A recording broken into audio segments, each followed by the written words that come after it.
दंडवत प्रणाम मी ईशाधिष्ठी सतीश गुरु कैवल्यवासी तपस्विनी भामा तैजामृते श्री गोपाल कृष्ण मंदिर माणगाव राजश्रम तामसा तालुका हदगाव जिल्हा नांदेड। प्रथमतः या मार्गाचे अधिकार दत्तात्रय प्रभूंचे चरणी साष्टांग प्रणिपात करतो। साधनदाता सर्वज्ञ चक्रधर स्वामींचे चरणी विनम्र अभिवादन करतो। विद्या गुरुवरी आदरणीय श्रद्धेय तडगाव निवासी बाबांना दंडवत प्रणाम। तामसी निवासी गुरुवरी आदरणीय दादांनाही दंडवत प्रणाम। अमृत प्रवता व्हॉट्सअप नंबर आहे 94 052 75 आणि कॉलिंग नंबर आहे 78 88 26 71 20। आपण काल लीळेमध्ये बघितलं की बायसांच्या देवा होणे, बायसांच्या देवा होणं अवसर काळी आचार्यत्व स्वीकारिले, गुरुत्व स्वीकारिले का ते परमेश्वरत्व म्हणून सांगितलेलं आहे। अवसर काळी परमेश्वराला विशेष प्रकारचा अभिमान असतो, विशेष प्रकारचा स्वीकार असतो।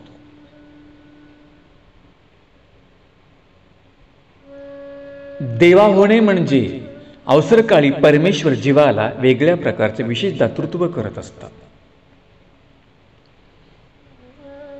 जसं आपण पाहिलं की अवसर काळी जर आपल्याला कुठल्या गोष्टीचा उमट होत नसेल किंवा विधी साधत नसेल तर अवसर काळी जर आपण देवाला प्रार्थना केली ना, आपल्याला तो उमट होत असतो, तो विधीही साधत असतो। म्हणून आपल्यामध्ये एक पद्धत आहे, कुठल्या विधी करताना विडा ठेवून करायचं। मग तुम्ही सेवा करा, स्मरण करा, किंवा मला या वचनाचा अर्थ समजला पाहिजे, याचा उमट मला झाला पाहिजे, यासाठी आपण अवसर काळी परमेश्वराला विडा ठेवून प्रार्थना करायची असते, करत असतो। आपण बी पाहतो बघा परमार्गामध्ये किंवा अवसर काळी म्हणजे आरतीच्या प्रसंगी आपण स्थानाला विडा ठेवतो की नाही। पूजावसर काळी जी विधी अर्पण केला जातो त्या ठिकाणी विशिष्ट परमेश्वराला एक विशिष्ट स्वीकार असतो। इथे बायसांच्या देवा होणे म्हणजे नेमकं काय? गुरुत्व स्वीकारलं। स्वामी गुरु, बायसा शिष्य, आचार्यत्व स्वीकारलं आणि परमेश्वरत्व स्वीकारले। जेव्हा स्वामी खेळ खेळू लागले तेव्हा स्वामींचा मनुष्यवेश होता।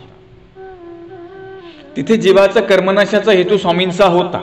भक्तांसोबत खेळ केला म्हणजे काय केलं? तिथे त्यांना जीवाचा स्वामींना कर्मनाश करायचा होता।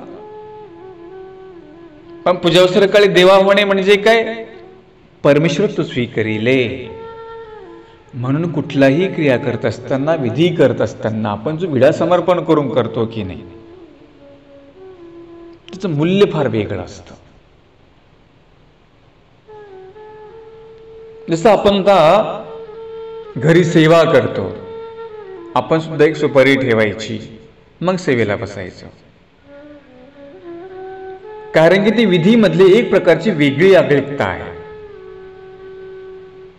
जसं आपण शास्त्र श्रवण करतो, तो पूजावसर सांगितलं तुम्हाला मी, सेवा करतो तोही पूजावसर सांगितलेला आहे। मला कोणी म्हटले, बाबा आम्ही सेवा करताना लीळा ऐकाव्या का?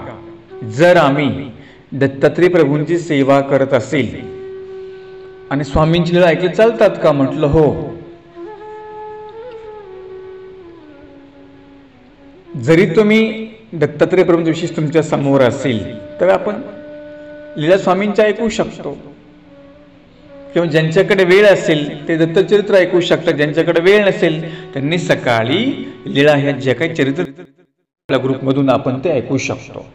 म्हणजे काय होईल? तुमचं एक तर सेवा होईल, दुसरं काय होईल? नामस्मरण होईल। आपण सेवक नामच म्हणतो की नाही, ज्या अवताराचा विशेष आपल्या समोर आहे त्या अवताराचं नाम आपण मात्र घ्यायचं।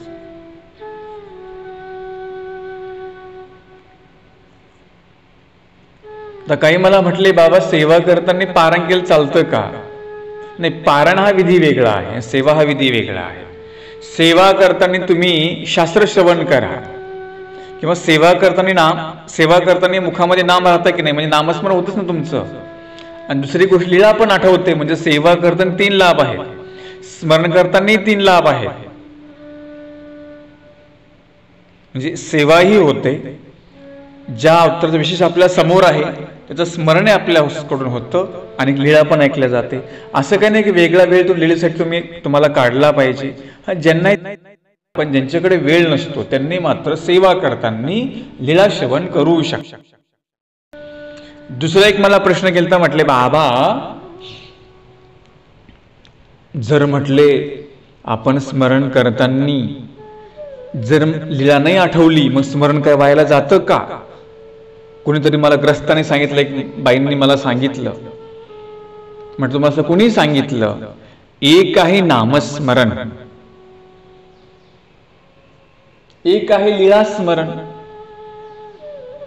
एक आहे शास्त्र स्मरण आणि एक आहे वस्तू स्मरण. एक आहे मूर्ती स्मरण. म्हणजे आपण नामस्मरण करताना लीळा आठवतो, परमेश्वराची मूर्ती आठवतो. ज्यांना लीळा माहिती नसेल त्यांनी नामस्मरण जरी केलं तरी पण त्यांना नामस्मरणाचा लाभ आहे. ज्यांना माहिती त्यांनी आठवा, पण ज्यांना माहितीच नसेल त्यांनी नामस्मरण करू शकतात ना. ते आता सगळ्यांना लीळा थोडी माहिती असतात. जरी तुम्ही नामस्मरण केलं तुमचं व्हायला जाणार नाही. मला कोणी प्रश्न केला तर म्हटले जर नामस्मरण करताना लीळा जर नाही आठवली तर म्हटलं आमचं सगळं स्मरणच व्हायला गेलं. म्हटलं तसं व्हायला जात नसतं. इथली केली क्रिया वाया न वचे, कुठलीच क्रिया व्हायला जात नसते. हा ज्यांच्याकडे लीळा असतील त्यांनी मात्र स्मरण कर, लीळा ती आठवायची. लीळा आठवायची म्हणजे काय, ती भावना करायची ना आपण. जसं आता ही लीळा आहे, स्वामींचा खेळ चालू आहे, संध्याकाळची वेळ आहे, वेळापूरचा प्रसंग आहे. स्वामी भक्तांसोबत खेळ करत आहेत. इकडे बाईसाहेब स्वामींच्या पूजावसरची तयारी करत आहेत. तो प्रसंग काय करायचा बघा, डोळ्यासमोर आणायचा बरं का. लीळा स्मरण कसं तुम्हाला सांगतो. बाईसांचा स्वामींचा संवाद आहे. बाईसा म्हणते बाबा चला लवकर उशीर होतोय पूजावसराला.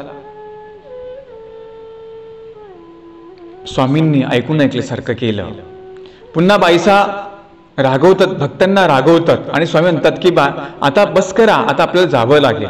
मग इकडे स्वामींचं इकडे आसन रचलेलं आहे, सगळी तयारी झालेली आहे. ओट्यावर स्वामींचं आसन टाकलेलं आहे. प्रधान करून स्वामींचा फुटा असावा, डोक्यापासून खाली कमरेपर्यंत फुटा आहे. खाली स्वामींनी वस्त्र नेसलेलं आहे. स्वामी सपूत आसनावर बसलेले आहेत आणि बाईंचा आता स्वामींचा पूजावसर करतायत. सगळी भक्तांनी समोर बसलेली आहेत.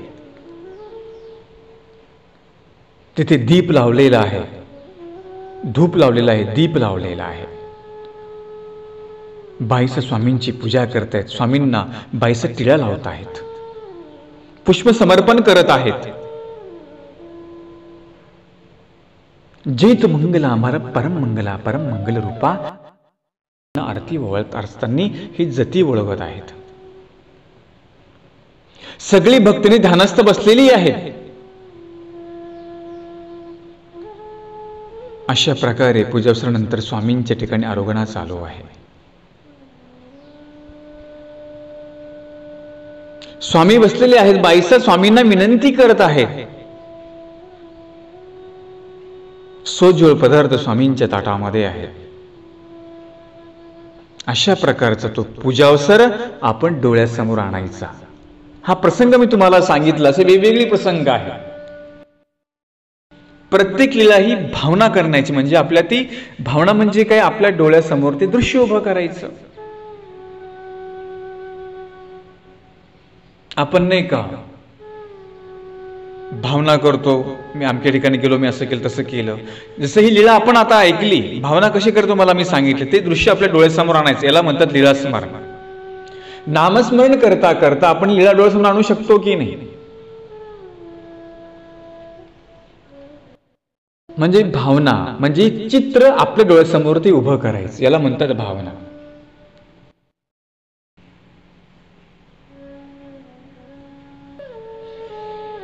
अशा प्रकारची लीला आपण ती आठवायची. मला प्रश्न केला तर बाबा लीला स्मरण म्हणजे नेमकं काय? लीला म्हणजे जी काही लीला आहे, अशा काही विशिष्ट लीला आहेत त्या आपल्या डोळ्यासमोर आणायच्या असतात.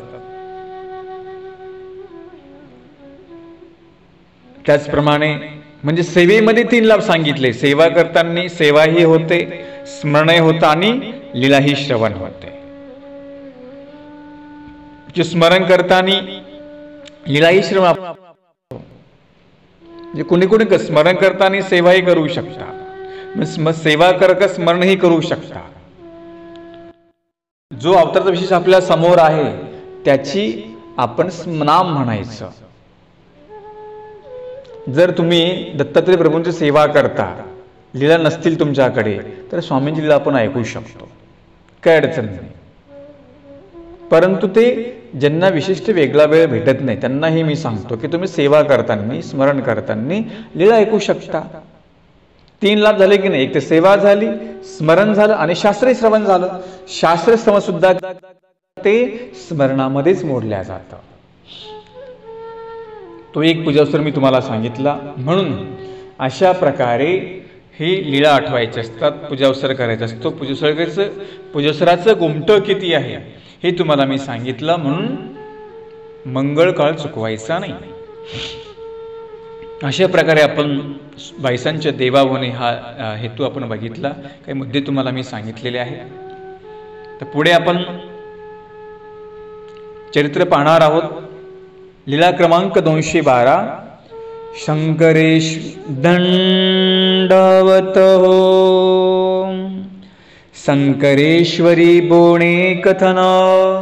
शंकरेश्वरी म्हणजे शंकरेश्वराचं लेणं आहे वेरूळला. बोणे कथन, बोणे म्हणजे देवतेला नेलेला नैवेद्य, याला बोणे असं म्हणतात.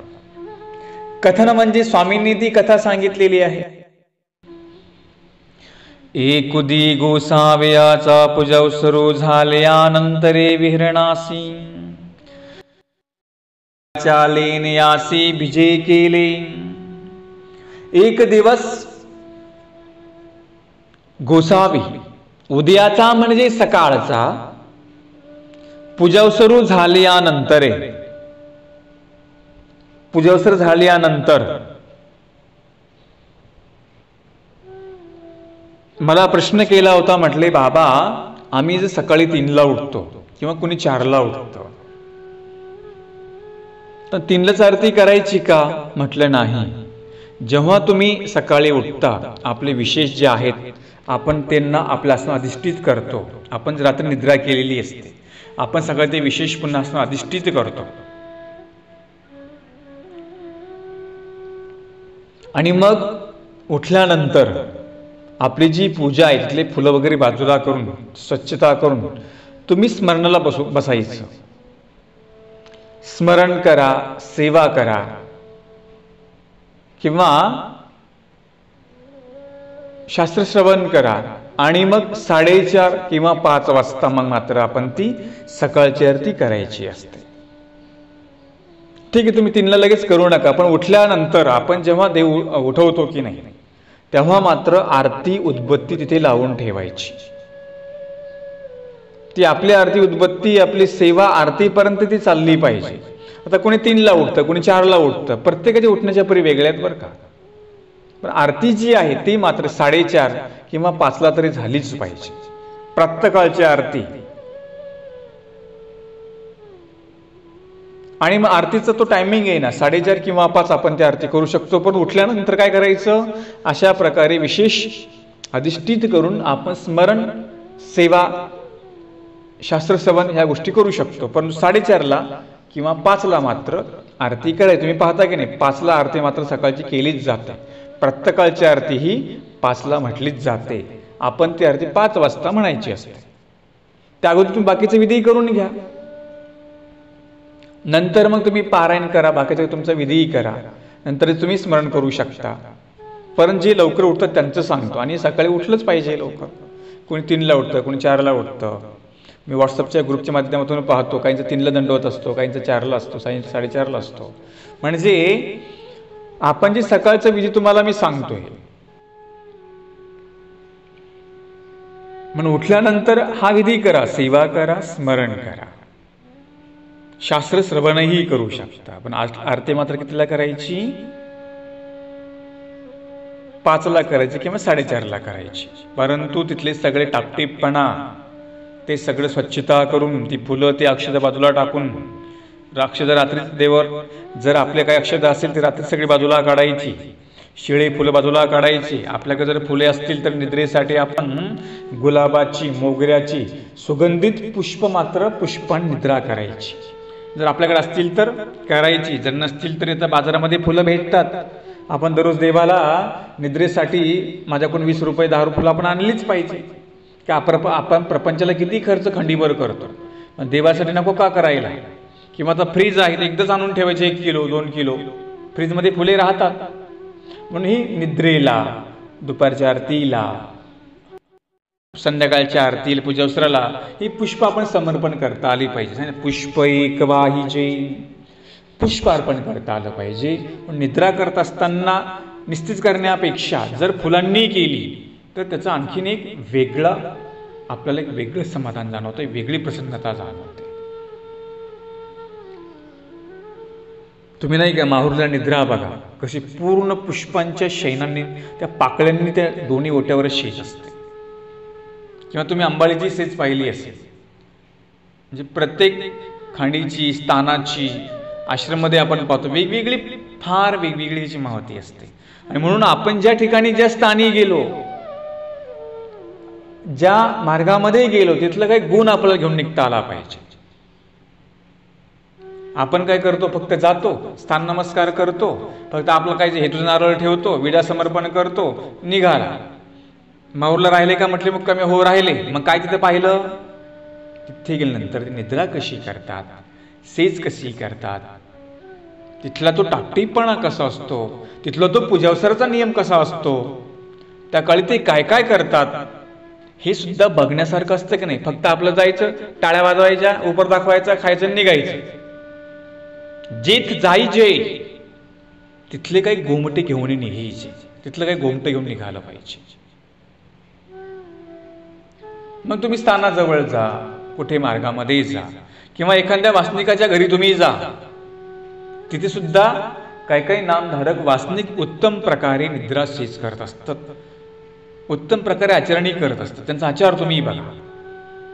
आपण एक गुन्हा पाहतच नाही, आपण ते दोषीच पाहत बसतो.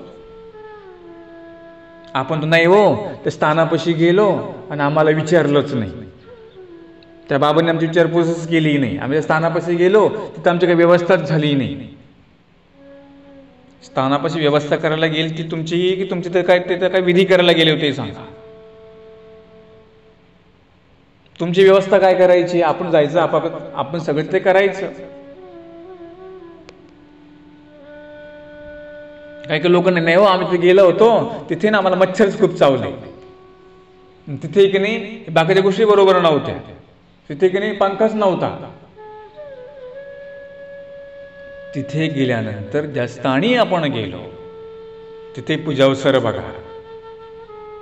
माहूरला गेला, कुठे खांडी अंबाईला गेला, कुठे खांडीपशी गेला, किंवा एखाद्या परमार्गामध्ये गेला, तिथली आपल्याला सुद्धा अशी निद्रा करता आली पाहिजे, अशी सेज आपल्याला करता आली पाहिजे. तिथे सकाळी ते कशा प्रकारे सेवा करतात. तर ज्यांनी जे अंबाळे जे राहिले मुक्कामी तिथे बघा ती सेवा कशी असते. एक उदाहरण तुम्हाला सांगितलं, प्रत्येक खांडीची वेगवेगळी आहे, प्रत्येकाने सेवा चालते, परमार्गात सेवा चालते, आणि सेवा ही चाललीच पाहिजे.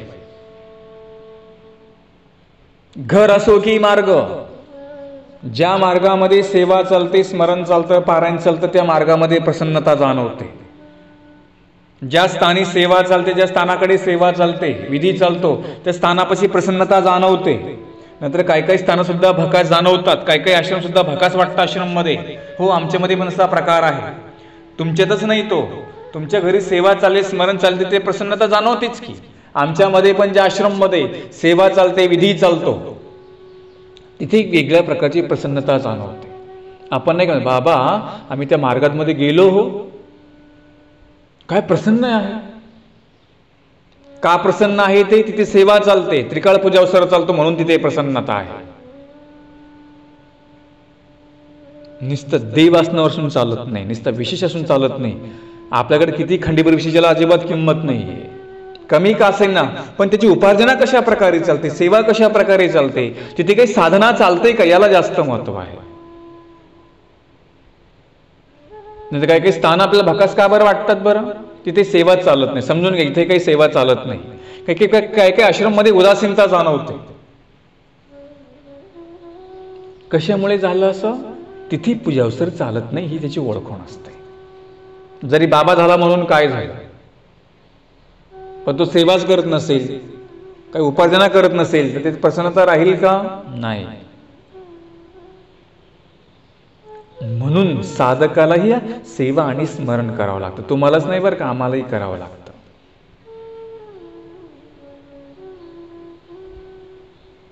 म्हणून विधी फार महत्वपूर्ण आहे. जे आपण स्थानी जातो तिथला पूजावसर कशा प्रकारचा आहे, हे तिथला गुण घेऊन निघायचा.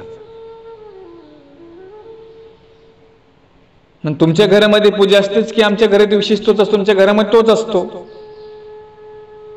तिथे का जाणवत नाही प्रसन्नता, याचा अर्थ सेवा नाही, इथला विधी चालत नाही, पूजासर चालत नाही, ही त्याची ओळखण असते. म्हणून चरित्रामध्ये प्रत्येक आम्हाला प्रसंग, उदयाचा पूजावसर झाल्यानंतरे, वेळीचाचा पूजावसर झाल्यानंतरे, हा शब्द आम्हाला प्रामुख्याने का बरं येतो की पूजावसर किती महत्वपूर्ण आहे आणि बाईसा कशा पूजावसर करायच्या, आम्ही पण कसा केला पाहिजे, हे आम्हाला शिकायचंय. हे चरित्रामधून शिकायला भेटतं. म्हणून किती मंदिर मोठे बांधून फायदा नाहीये, किती आश्रम मोठे बांधून आमच्यामध्ये फायदा नाहीये, जर तिथे हा जर विधी चालत नसेल तर तिथे सात्विकता राहत नाही, प्रसन्नताही जाणवत नाही. म्हणून तुमच्याकडे किती देवपूजा, किती घरामध्ये मोठं मंदिर, याला अजिबात किंमत नाहीये. किती परंपरेचा उपदेश, याला अजिबात किंमत नाहीये. तो तुम्ही करता का, याला महत्व आहे. एखादा नूतन बी नामधारक सुद्धा एवढी प्रचंड सेवा करतो, त्याच्याकडे एवढी प्रसन्नता जाणवते. काही काही परंपरेचे आहेत तिथे भगास्त जाणवते. आम्ही फिरतो, आम्हाला सगळ्या गोष्टी माहिती. कशामुळे झालं असं, तिथे आपली सेवा चालत नाही, तिथे लक्षण आहे. म्हणून पूजावसर किती महत्व लक्षामध्ये ठेवा. इथे स्वामी पूजावसर, उदयाचा पूजावसर झाल्यानंतरे विहरणासी शंकरेश्वराच्या लेण्यासी विजय केले. विहरण म्हणजे फिरणे. स्वामी सकाळी झाला की पूजावसर लगेच फिरायला जायचे, एकांतामध्ये बसायचे, चिंतन करायचे. चिंतन एकांतामध्ये होतं, लोकांतामध्ये होत नाही. बडबड करताना स्मरण होईल का, नाही, एकाग्र करावं लागेल. पुढे तुम्हाला मुद्दे मी सांगेल ते.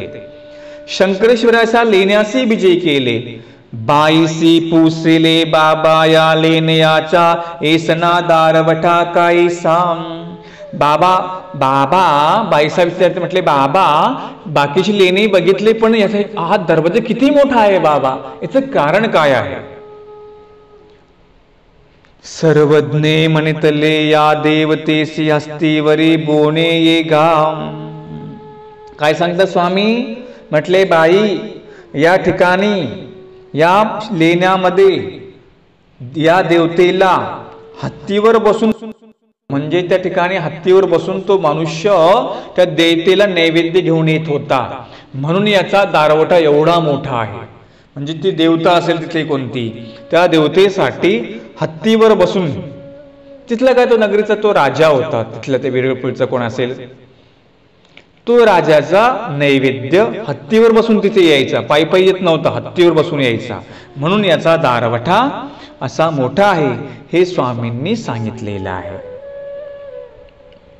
म्हणजे बघा ती काही लेणी सुद्धा कशा प्रकारे कोरली असतील, कशा प्रकारे ती लेणी आहेत. आपण जरी ते गेलो तर आपण तिथे बघायला भेटतं. म्हणजे काय माणसाने केली का नाही, ही विग्रहाने कोरलेली एक विद्यावंतांनी केलेली लेणी आहेत. आपण पाठीमागे बघितलं होतं. जे अगटी ते मनुष्य करू शकतो का, नाही, ते देवतेचा विग्रह किंवा कोणी विद्यावंत, कोणी सामर्थ्यवंत पुरुष तो अशी निर्मिती करू शकतो. हे काही माणसाची कोण निर्मिती होणारी गोष्ट नाहीये, हे लक्षामध्ये ठेवायचं. जे असं अघटित आहे, जे वेगळं दिसतं की नाही, ते कोणतरी देवतेचे विद्यावंत. किंवा आता ते सामर्थ्यवंत पुरुषांनी केलं, अनेक वेरूळची लेणी आहे, अजिंठ्याची लेणी आहे, असे काही काही अनेक आपल्या भारत देशामध्ये काही काही प्राचीन मंदिर आहेत की नाही, ते काय माणसाने थोडीच केली, कोणतरी सामर्थ्यवंत पुरुषांनी केली आहेत, त्याची ही ओळखण असते. जसं वेळापूर एक उदाहरण आपल्याला सांगितलेलं आहे. अशा प्रकारची संकेश्वरी बोणे कथन हे या ठिकाणी संपली. आपल्याला एक वेगळं आश्चर्य या ठिकाणी दिसून येतं. लीळा आहे पुढची, लीळा क्रमांक 213, ऋतुपे कथन. ऋतुपे कथन म्हणजे ऋतुपे म्हणजे एक विशिष्ट प्रकारचं फळ, त्याला ऋतुपे असं म्हटलेलं आहे. किंवा 12ही महिने ते फळ म्हटलं की असतं, म्हणून त्याला ऋतुपे असं म्हटलेलं आहे. कथन म्हणजे स्वामींनी ते फळ कोणतं ते सांगितलं. सारंग पंडित गोसाव्याच्या दर्शनासी आले. सारंग पंडित जे होते, पैठणचे सारंग पंडित अधूनमधून स्वामींच्या दर्शनासाठी येत असत. स्वामी कुठे राहत, स्वामींच्या भेटीसाठी ते अधूनमधून येत असत. कारण की स्वामींची भेट घेतल्याशिवाय त्यांना काही असं करमत नव्हतं. बाकी काही नव्हते, परंतु स्वामींची भेटीची आवडी मात्र त्यांना होती. का भेटायचे स्वामींना ते? त्यांना स्वामीपासून काही लाभ भेटला होता, पाठिंबा का ती वृत्ती भेटली होती त्यांना. सासनी जो नाव पडावी तर जरूर आला, नाही का? आपण पैठणला पाठीमागे बघितलं, जेव्हा ते वैवर्त्यांचं नाव येणार तेव्हा त्यांना ज्वर आला आणि मग ते निघून आले. त्यांना म्हटलं आता मला काही ती वृत्ती राणी देणार नाही. स्वामी म्हटले जा, भेटेल तुम्हाला. आणि मग गेले. लगेच त्यांना ते गाय भेटली, काही द्रव्य भेटलं. तेव्हापासून त्यांना वाटलं स्वामीपासून एवढा मोठा लाभ झाला. आणि मग ते स्वामींच्या भेटीसाठी यायचे, स्वामींचे आपल्या आवारासे घेऊन जायचे. आणि एक सारंगमध्ये वेगळी पण आवडी त्यांची होती. जेव्हा स्वामी पैठणला होते तेव्हा सारंग पंडित स्वामींना आपल्या आवाराशी घेऊन जायचे. मग स्वामींना स्नान, मर्दना मादने देणे, भोजन घालणे, अशा प्रकारे सारंग पंडित स्वामींची सेवा केलेली आहे. आणि ती आवडी सारंग पंडितांना होतीच. पण जिथे कुठे स्वामी असतील ना तिथे सारंग पंडित स्वामींना भेटीसाठी जायचे, एक त्यांना वेध होता. पुढे आपण पाहतो की सारंग पंडित हे भेटले, तिथे भेटले, बरेच प्रसंग आता पुढे येतात. मग वेरूळलाही सारंग पंडित स्वामींच्या भेटीसाठी आले. स्वामी त्यांना कळले की देव आता वेरूळला आहेत, आपण स्वामींच्या भेटीसाठी जायचं. दर्शनासी आले. सारंग पंडित स्वामींच्या दर्शनाला आले. आपण सुद्धा कमीत कमी वर्षातून स्थान वंदन, तीर्थवंदन आपण केली पाहिजे. आपण नाही का स्थानाचं जाणं म्हणजे काय, तिथे एक भेटच आहे ना. ज्या स्थानी स्वामी बसले तिथे काय लीळा केली, तिथला अवसर आठवावा, म्हणून वर्षाकाठी तरी स्थान वंदन केलीच पाहिजे. आता प्रत्येक स्वामी आहे का नाही, आता परमेश्वर साधन आहे ना. स्थान, प्रसाद, भिक्षू, वासनिक सांगितलं ना. भिक्षू मात्र भेटावे, स्थान प्रसाद नमस्कारावे. हे सुद्धा एक प्रकारची भेटच आहे. वर्षातून एकदा पदयात्रेला गेलं पाहिजे. कुठे काही सोहळा असेल आपण त्या सोहळ्यामध्ये गेलं पाहिजे. का तर तिथे नामधार भिक्षू साधनवंताची भेट होते, विशेष वंदन करायला भेटतो, प्रसाद वंदन करायला भेटतो. म्हणून नाही जमलं महिन्याकाठी, महिन्याला गेलं तर चांगलंच आहे. जवळ स्थानामागे सांगितलं, जवळ जे स्थान तिथे तुम्ही जात जा नेहमी. पण वर्षाकाठी, 6 महिन्याकाठी आपण स्थानवंदन, तीर्थवंदन ही केलीच पाहिजे. का तर एक ती भेट आहे, भेटीने उजळता येत असते. लक्षामध्ये साधनाच्या भेटीने काय होत असते, उजळता येत असते. तुमच्या पाहुण्यांच्या भेटीने येणार नाही. तिथे ते काय भेटी असते का तुमच्या पाहुण्यांचे तुमच्या परस्परामध्ये धडका असतात. आता काय जास्त झालं, आपल्या गर्दीमध्ये धडकाच झाल्या. धडका भेटी आहेत का, आपल्या भेटी नाही राहिल्या. आता आपलं धडका वाढलेले आहेत. त्यांनी त्याला धडकायचं संपलं का. भेट कुठे असते, ज्या भेटीमधून काही लाभ होतो त्याला भेट असं म्हणतात. नाही का, स्वामी फिरले, जे स्वामींना भेटले त्यांचा झाला की नाही फायदा. कुणाला दर्शन झालं, कुणाला भोजन घडलं, कुणाला सेवा घडली, कुणाला एक दिवसाचा सहवास लाभला, कोणी स्वामी ठिकाणी 6 महिने राहिलं. त्यांना लाभ झाला की नाही? तसं आपण जे काही चतुर्विद्य साधन आहे यांच्या भेटी घेऊ, तोच लाभ आपल्याला आहे. बाकी किती जरी पाहुणे रावणे भेटले, तिथे काही लाभ आहे का? तिथे अजिबात काही लाभ नाही. तिथे आपला फक्त धडका आहे, तिथे कटकटी आहे, तिथे भानगडी आहे. पण इथे साधनाकडे भेटल्यानंतर, इथे आपण स्थानवंदन केलं, आपला कर्मनाश होईल. आपण प्रसाद वंदन केला, आपल्यामध्ये योग्यता होईल. आपण अधिकरणाची निरूपक अधिकाऱ्याची भेट घेतली तर आपली काय होईल? काहीतरी शास्त्र श्रवण करायला भेटेल. आपण परमार्गी गेलो, परमार्गाचा काही व्यापार आपल्याला घडेल. म्हणजे भेट इथे पण घेतली, भेट कुठे घेतली? भेट तिथे पण झाल्या, तुमच्या पाहुण्यांच्या पण भेटी झाल्या. तिथे काही निष्पन्न झालं का? तिथे फक्त भानगडी निष्पन्न झाल्या. साधकाच्या भेटीमधून, साधनवंताच्या भेटीमधून काय होईल? काहीतरी गोमट प्राप्त होणार आहे. सारंग पंडित स्वामींच्या दर्शनासी आले, तेही दोन्ही फळे गोसाव्यासी ओळगविली. रिक्त्यास्ते न पश्यन्ते राजा नामदेव गुरु. शास्त्रामध्ये सांगितलं, रिकाम्याने राजाला, देवाला आणि गुरुला कधी भेटू नये. सारंग पंडित गुण फार वेगळा होता बघा. ते कधी जायचे ना, स्वामींच्या भेटीसाठी कधी रिकामे जात नव्हते. डायंबाब आपण दादोस बघितले बघा, दादोस सुद्धा कधी स्वामींच्या भेटीला रिकामे जातच नव्हते. काहीतरी भात घेऊन जातील, काहीतरी उपहार घेऊन जातील, काहीतरी पाठीमागे नाही का ते वाळुकेच घेऊन गेले. कुठे होते स्वामी? आमचे वडनेर भुजंगला होते. आणि जेव्हा त्यांना कळलं आम्ही मग स्वामींसाठी काय करून आले? भात घेऊन आले, काही एका ठिकाणी वाळुकच घेऊन आले. म्हणजे रिकाम्या हाताने राजाला, देवाला, गुरुला भेटू नये हे शास्त्रामध्ये सांगितलेलं आहे. आम्ही सुद्धा रिकाम्या हाताने जायचं नाही. नंतर काय काय आपले फक्त 2 हात, देवा 1 मस्तक, बस आपटलं की चालला. काहीच विडा नाही, धूप नाही, दीप नाही, पुष्प नाही, काही अर्पण करायचं नाही. काय काय आम्ही पाहतो मार्गामध्ये तर स्थानाला येतात, फक्त डोकं आपटायचं निघायचं, डोकं आपटायचं निघायचं. तिथलं कुठला विधी नाही करणार. विडा समर्पण नाही करा. विडा समर्पण करायचा, देवाला गंधाक्षता समर्पण करायची, विडा समर्पण करायचा, तिथं स्थानाची लीळा आठवायची, 5 दंडवते घालायची, 1 गाठी नामस्मरण करायचं, मग पुढचा प्रवास करायचा असतो. तरच तुम्हाला स्थान केल्याचा लाभ होणार.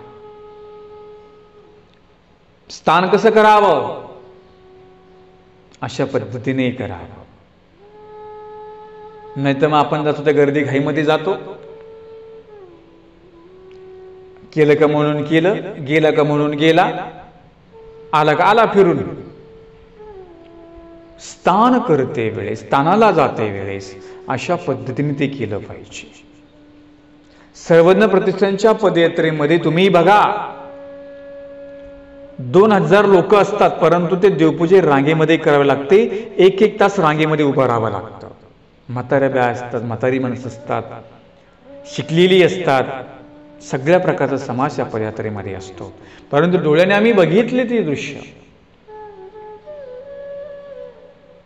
असं नाही की आता रांगेत उभं राहावं लागतं, तिकडे झोपून गेल्यानंतर तिथे जा, नाही. जर आपल्याला तो विधी करायचा, तो फार आवडीपूर्वक करता आला पाहिजे. म्हणून जो विधी आहे तो विधी अशा प्रकारचा आचरण केला तर आपल्यामध्ये सुद्धा एक प्रकारची आवडी संचारते. विधी पाठी विधी करावा असं स्फुरत. म्हणून चरित्रामध्ये आपण संदर्भ पाहतो की सारंग पंडित जे आले की नाही, रिक्तस्ते न पश्यन्ति. आपणही जाताना रिकामताना जायचं नाही. गुरुच्या भेटीला, स्थानाच्या भेटीला जात असताना रिकामा जायचं नाही, हे लक्षामध्ये ठेवा. अज्ञान लोकांना मी हे सांगतोय, ज्ञान्यांचं मी सांगत नाही. आताही काही काही सुज्ञ विचार लोक जातात, पण काही काही अज्ञान आताही तशी लोक आहेत, त्यांना माझं सांगणं आहे. कारण जेव्हा बोलताना सगळ्या समोर, डोळ्यासमोर बोलावा लागतो. मग कोण कसं तुम्ही ते ओळखून घ्यायचं. आपण कशा कॅटेगरीमध्ये बसतो तुम्ही ओळखून घ्यायचं. आपण रिकाम्या हाताने जातो, काही विडा काही समर्पण करतो, हे तुम्ही तुमचं बघायचं. दोन्ही फळे गोसावे अशी ओळगविली. 2 फळं स्वामींना ओळगविली. गोसावे पापुसले पांड्या, एकाईस्याची फळे गाव. या नाव काही गा. आता ते नवीन प्रकारचं फळ होतं, स्वामींना त्यांनी अर्पण केलं आणि स्वामी म्हणतात पांड्या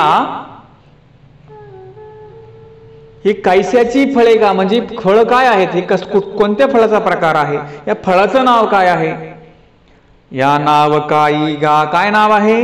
जिजी याचे नाव नेन जे. म्हटले जिजी देवा याचं नाव काय आम्हाला माहित नाही म्हटले,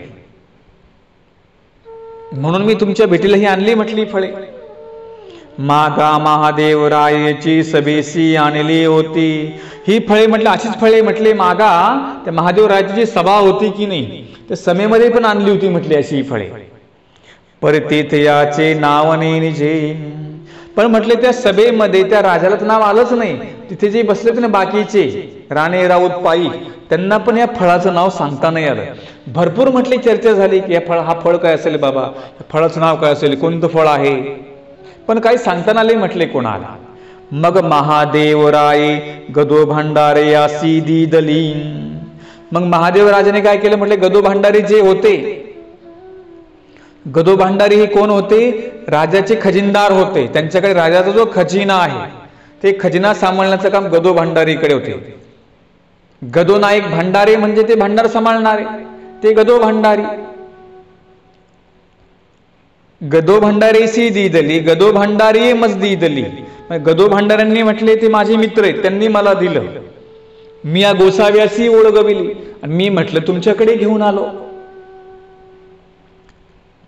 मग सर्वज्ञे म्हणितले याचे नाव ऋतुपे घा. मग स्वामींनी सांगितलं याचं नाव जे आहे ते ऋतुपे, म्हणजे एक प्रकार, ऋतुपे म्हणजे एक प्रकारचं फळ. म्हणतात की ते 12 ऋतूमध्ये जे भेटतं ते फळ म्हटले 12ही ऋतूमध्ये भेटतं, म्हणजे 12ही महिने भेटतं, म्हणून त्याला ऋतुपे असं म्हटलेलं आहे. काही काही फळं आपण बघा, एक वेगवेगळ्या प्रकारची फळं बाजारामध्ये तर कधी आपण ती महाराष्ट्रामध्ये नसतात, ती विदेशातून आपल्याकडे आलेली असतात आणि ती 12 महिन्याचं फळ असतात. काही काही ते अशीच नवीन नवीन प्रकारची फळं असतात. आपल्याला त्याचं नाव माहित नसतं, पण फक्त आपण खाण्याचं काम करतो. काही काही फळं असे त्याचे अजिबात नाव माहित नाही. आता एका फळाचं म्हटले नाकच, त्याला म्हणजे एका फळाचं नाव काय आहे, नाकच आहे म्हणतात, त्याला नाक असं म्हणतात. नाक सुद्धा फळाचं नाव आहे. नाक म्हटले फक्त आपलं आपलं नाक, ते नाक नाही, फळाचे नाव नाक आहे. ते फळ बघा ते जरा ते पेरू सारखं असतं, नाही सॉरी सफरचंद असतं की नाही, म्हणजे सफरचंद हे लाल असतं आणि नाक नावाचं फळ हिरवं असतं, फार गोड असतं ते फळ. आम्ही ते संवत्सरला आम्हाला ते खाण्यासाठी भेटत, किंवा आम्ही जर मुंबईमध्ये गेलो, मुंबईत ते फळ आम्हाला भेटतं बघा खाण्यासाठी. इकडे काय कुठे मध्ये, परंतु ते फळ मात्र मुंबईमध्ये येतात. मुंबईमध्ये नवीन नवीन प्रकारची फळं बघायला भेटतात. कारण का ते बाहेर देशामध्ये ते फळं येतात. शहराच्या ठिकाणी नवीन नवीन प्रकारची फळं भेटतात, जे कधी आपण आपल्या खेड्यामध्ये बघितली नसती, कधी आपण आपल्या घरी बघितलेलीही नसतात. आपल्याला काय माहिती आहे, केळी, बोर, जांभूळ हे आपले फळं माहिती आहे आपल्याला. लयतले सफरचंद. नाक आहे का माहित तुम्हाला? बघा ते नाक सुद्धा एक प्रकारचं फळ असतं. म्हणजे असे वेगवेगळी प्रकारची फळं असतात आणि हे फळ वेगळं होतं. स्वामी म्हटले ही ऋतुपे गा. स्वामींनी सांगितलं याचं नाव ऋतुपे आहे. स्वामींनी का सांगितलं? देव सर्वज्ञ, ईश्वरत्व त्यांच्या ठिकाणी आहे, परावराचा स्वीकार त्यांनी केलेला आहे, म्हणून स्वामींनी त्या फळाचं नाव सांगितलं. हे हेतुस्थळकार सांगतात. हेतुस्थळकार सांगतात की म्हटले स्वामींनीची ओळख केली का, तर ईश्वर सर्वज्ञ, ईश्वर हा कोण आहे? सर्वज्ञ, सर्व जाणता आहे. परावराचा जाण, पर म्हणजे देवतेच्या पलीकडचं ज्ञान, त्याला म्हणतात पर, म्हणजे ईश्वर स्वरूपाचं ज्ञान. सांगितलं ना, चैतन्याच्या पलीकडे परमेश्वर, म्हणजे पर आणि अवर, म्हणजे देवतेचे ज्ञान परमेश्वराला आहे आणि ईश्वराचं ज्ञान हे परमेश्वराकडे आहेच, म्हणून तो सर्वज्ञ असं म्हटलेलं आहे. देवतेकडे परमेश्वराचं ज्ञान नाहीये, परंतु परमेश्वराकडे सगळी जाणीव आहे, म्हणून परावराचा जाण. आवर म्हणजे चैतन्यालीकडच्या देवतेंचं ज्ञान, याला म्हणतात आवर. आणि पर म्हणजे चैतन्यापलीकडचा परमेश्वर, त्याचं जाणीव, याला म्हणतात आवर. परावराचा जाण वरविद्या स्वीकरेली, म्हणजे परमेश्वराने सकळ विद्या स्वीकारल्या की नाही. परमेश्वराकडे सकळ विद्या आहेत, सकळ देवतेंच्या विद्या आहेत. का तर परमेश्वराचा स्वीकार केलेला आहे, म्हणून सर्वज्ञ असं म्हटलेलं आहे.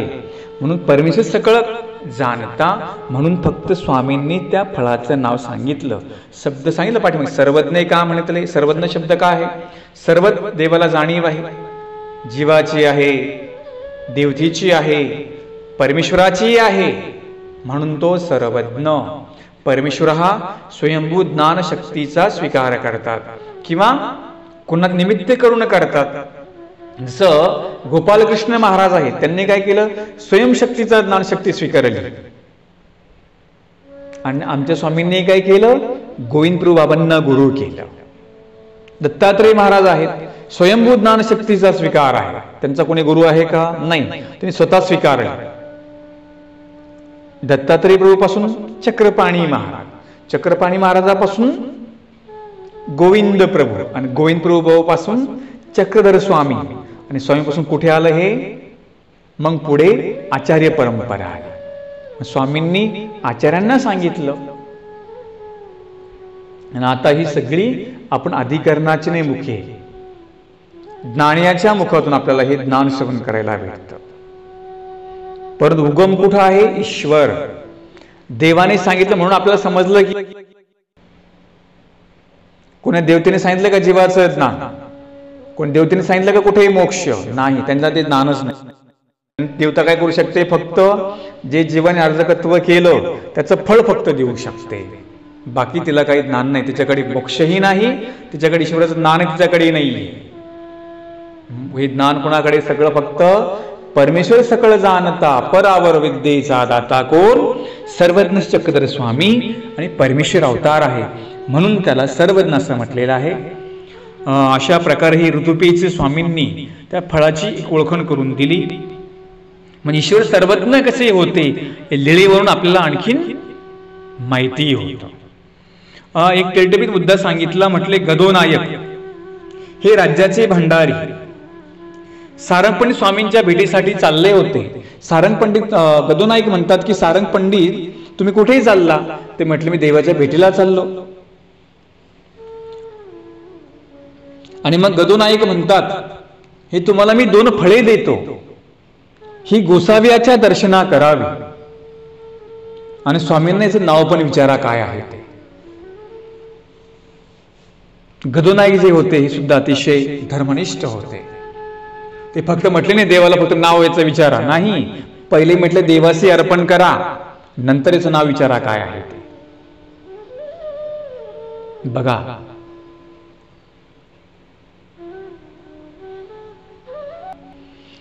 याला म्हणतात बुद्धी कौशल्य. त्यांनी व्यवहारही साधला आणि धर्मही साधला. व्यवहार म्हणजे काय? स्वामींना विचारायचं होतं, परंतु काय केला? पहिलं त्यांनी धर्म केला. म्हणजे काय सांगितलं? स्वामींना पहिलं अर्पण कर. ते म्हटले का म्हणजे नाव विचारून वापस म्हणा म्हणून? नाही, त्यांनी सांगितलं रिक्त असते ना. जर तुम्ही देवाच्या भेटीला चालला असतात, आता माझं येणं होत नाही, मग तुम्ही ही फळे काय करा? तुम्ही स्वामींना अर्पण करा. याला म्हणतात बुद्धी कौशल्य. आणि रिक्त असते ना पश्यंती राजा नाम देव गुरु, रिकाम्या हाताने राजाला देवाला गुरुला भेटू नये. हे सुद्धा संदर्भ आम्ही चरित्रामधून श्रवण करायला भेटला, शिकायला भेटलं. आणि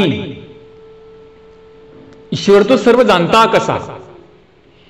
सगळीकडे ते फळ फिरलं, दरबारामध्ये गेलं, त्या राजाकडे गेलं, त्या प्रजेकडे आलं, मग गदोनायकांकडे आले, आणि मग ते फळ कुठे फिरून आलं? ते स्वामींकडे आले. स्वामींनी सांगितले याचे नाव ऋतुपेगा.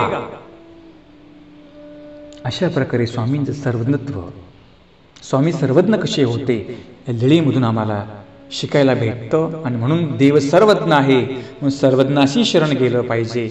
लक्षामध्ये ठेवा, रिकाम्या हाताने राजाला देवाला गुरुला कधी भेटू नये हे लक्षामध्ये ठेवा. हे संदर्भ लक्षामध्ये ठेवा. जे काही तुम्हाला मी मुद्दे जनरल सांगितले ते सुद्धा लक्षामध्ये ठेवा. अनुकरण करण्याचा प्रयत्न करा. निश्चित तुम्हालाही तुमच्या जीवनामध्ये स्वामींच्या भेटीचा योग राहणार नाही. एवढंच सांगतो. दंडवत हो.